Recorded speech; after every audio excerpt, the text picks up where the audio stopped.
Ahora bien, continuando con las clases, vamos a entrar en la parte 3 donde hablamos de la diferenciación por desarrollo técnico y económico. Y en esta parte vamos a hacer énfasis en la comparación que hace Milton Santos para establecer ese proceso de diferenciación entre el proceso de urbanización en los países más avanzados económicamente hablando y los países pobres. Aquí entra un poco ese esquema centro-periferia de interpretación marxista también que tiene para analizar el proceso de urbanización. Y vamos a empezar comparando la urbanización en los países más avanzados económicamente hablando, donde el proceso de urbanización es antiguo y es lento. Países europeos, norte de África, Asia, India, China, y donde ese proceso de urbanización va a la par con el ritmo de las revoluciones técnicas que se han producido a lo largo de la historia.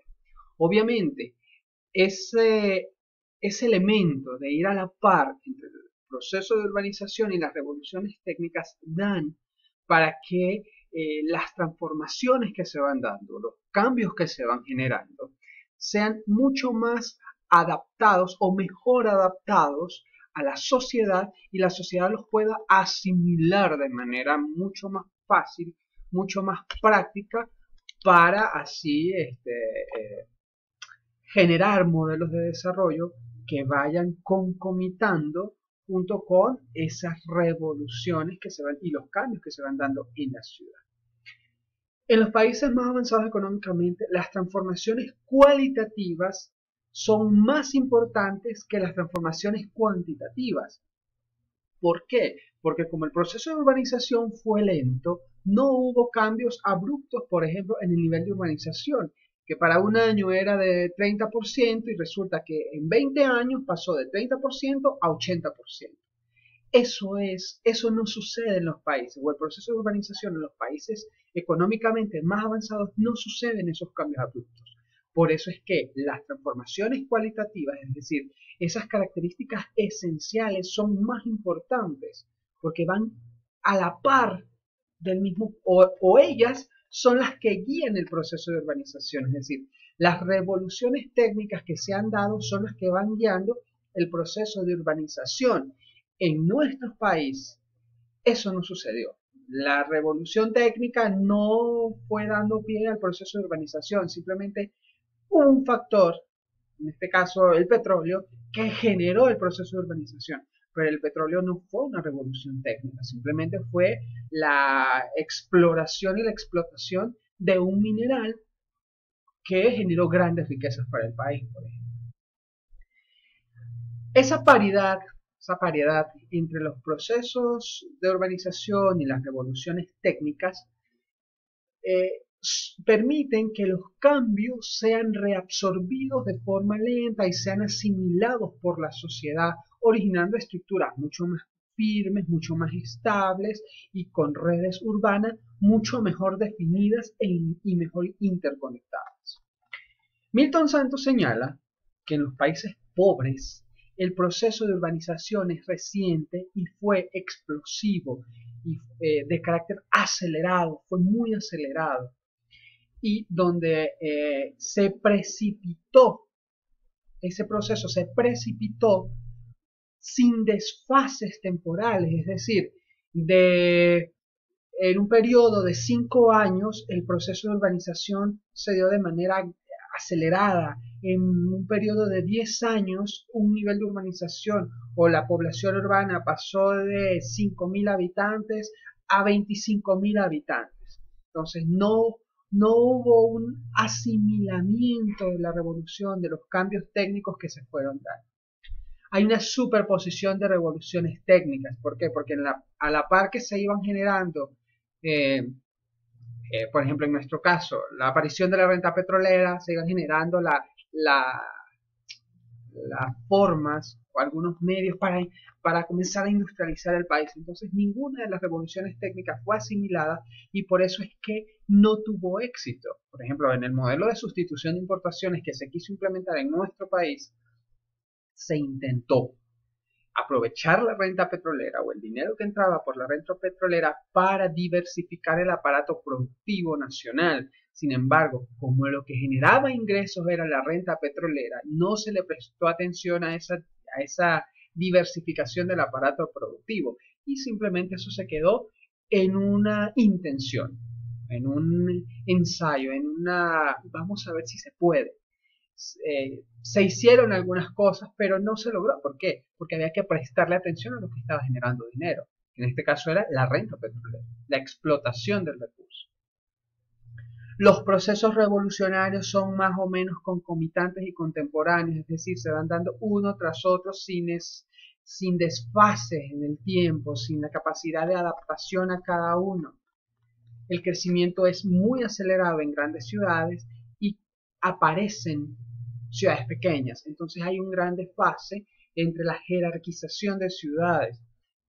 En los países más avanzados económicamente hablando tenemos ciudades grandes, ciudades medias, ciudades pequeñas.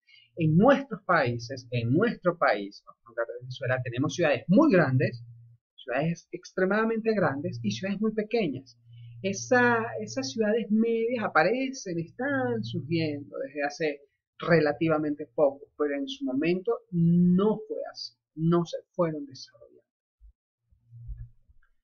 Milton Santos señala, en este caso, él habla de que en los países más avanzados económicamente hablando, las transformaciones son más cualitativas que cuantitativas, son más importantes los procesos que la cantidad.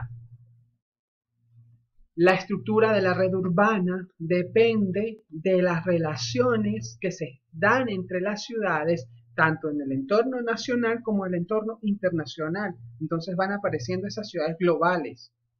En los países pobres se origina una superposición de revoluciones técnicas, los procesos revolucionarios, esencialmente el crecimiento natural, el crecimiento económico, los procesos de educación, todos esos comportamientos sociales, la medicina y la organización del espacio son más o menos concomitantes y contemporáneos, es decir, son recientes. Los aspectos cuantitativos son más importantes que los cualitativos. ¿Por qué? Porque se pasó de tener una población o una urbanización de un 30%, en 10 años pasó a 70%, 80%.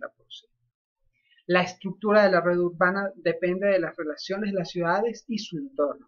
El sistema de redes de ciudades se quedó simplemente en lo que la ciudad en la relación ciudad-entorno, entorno inmediato. Entonces hablamos ya de la ciudad y su área de influencia. No hay una conexión entre ciudades, no hay una interconexión entre las ciudades más grandes, las ciudades medianas, las ciudades pequeñas.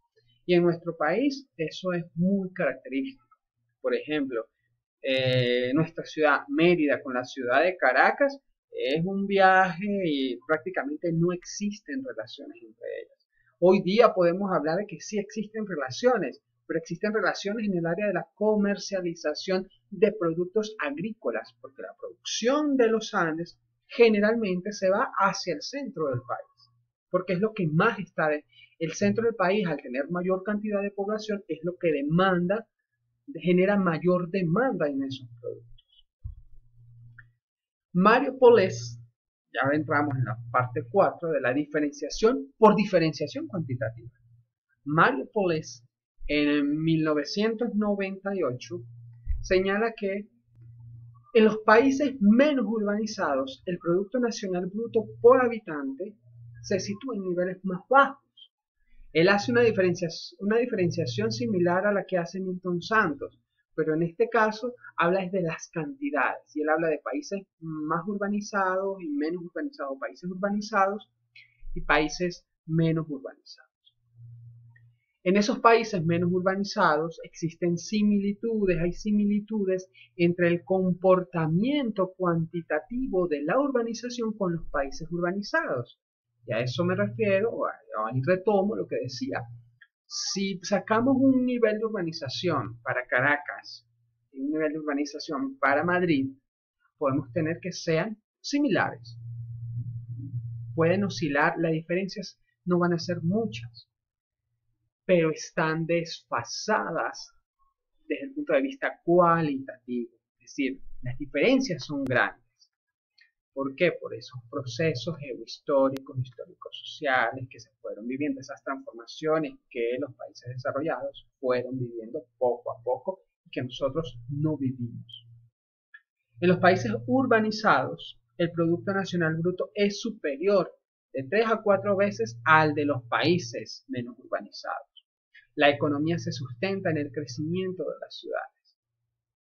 Es por eso que si hacemos un balance entre, por ejemplo, el salario mínimo mensual, no hablemos de Venezuela, vamos a hablar del salario mínimo mensual de los colombianos, no lo sé, no sé cuál será el monto específico en dólares, pero vamos a ponerle que esté alrededor de entre 250 y 300 dólares.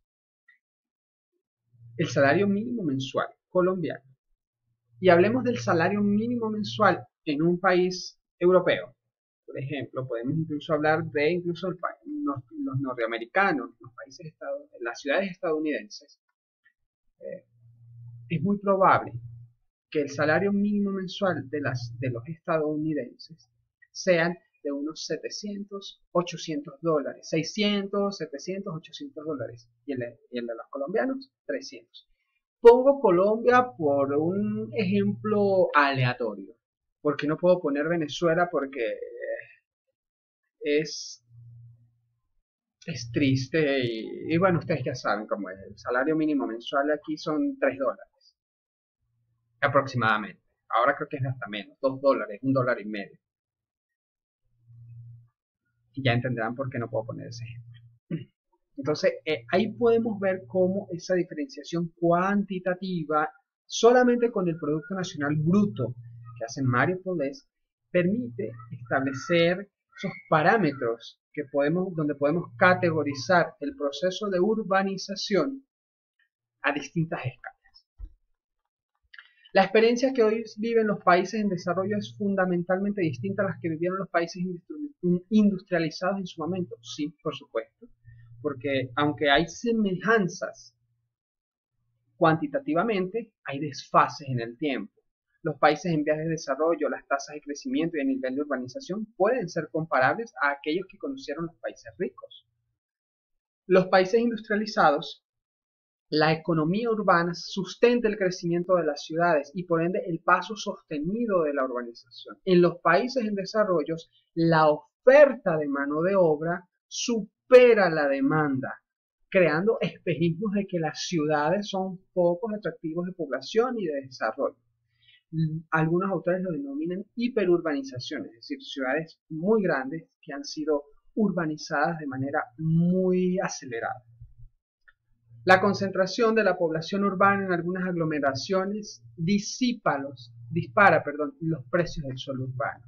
Es decir, hay ciudades en las que los precios del suelo son extremadamente altos.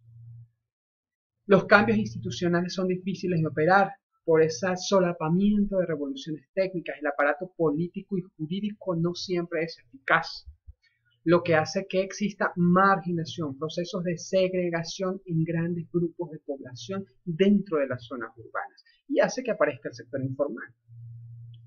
Las intervenciones en materia de vivienda se ven inundadas por nuevas oleadas de poblaciones urbanas, es decir, la oferta, la cantidad de población que llega, la oferta habitacional no suple esa cantidad de población que llega y por eso aparecen esas zonas marginales. La importancia de la inversión pública es necesaria para la realización de infraestructura nueva, infraestructura urbana nueva, que permita paliar los problemas en cuanto a la gestión macroeconómica de la ciudad. Y con esto, muchachos, culminamos el tema de la unidad 2.3, un análisis comparativo. Un poco rápido, un poco apresurado, porque esto lo pueden leer en el material que tienen disponible. Y la idea no es que ustedes se me cansen o se me aburran con las clases, sino darles tips, nociones, algunas ideas de cómo ha evolucionado el proceso de urbanización